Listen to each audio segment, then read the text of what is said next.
ગઈકાલ રાત્રે 11:30ની આજુબાજુ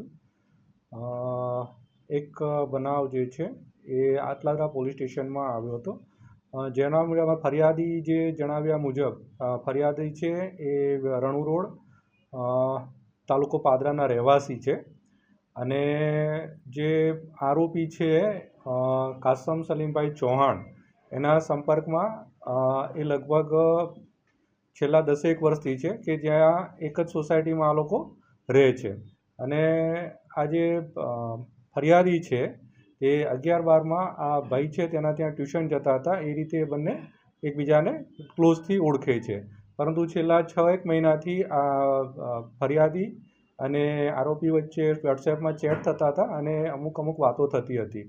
અને છેલ્લે નવેમ્બર માસ 2024માં જે આરોપી છે આ મહિલાને કંઈક ફરવા માટે લઈ ગયા હતા અને પછી પાછા ફરતી વખતે બિલચાપડ ગામની પાસે કે ભાઈ તારા ફોટા છે એ તારા ને મારા ફોટા છે મોબાઈલમાં છે અને તારે મારી જોડે સંબંધ બાંધવો પડશે, નહીં તો પછી હું તારા ઘરે જઈને બધાને જણાવી દઈશ એમ કરીને જબરજસ્તીથી કરેલ હતી અને એની જોડે એ જબરજસ્તી સંબંધ બાંધેલા હતા. અને ત્યારથી 28 ફેબ્રુઆરી સુધી અલગ પ્રકારે અલગ જગ્યાએ જઈ મોટે ભાગે આ બિલચાપડનું જે ગામ છે એની જાડીઓમાં જ્યારે તેને સંબંધ બાંધેલા હતા.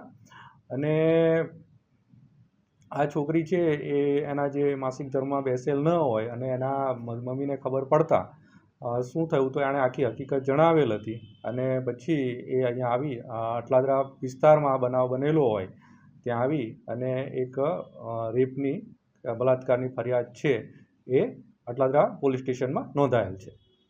આરોપી અને ફરિયાદી બંને શું કરે? જે આરોપી જે છે એ ટ્યુશન ક્લાસીસ ચલાવે છે અને LLB કરેલ છે અને LLM કરેલ છે. અને જે ફરિયાદી છે અત્યારે MS યુનિવર્સિટીમાં કોલેજમાં અભ્યાસ કરી રહી છે.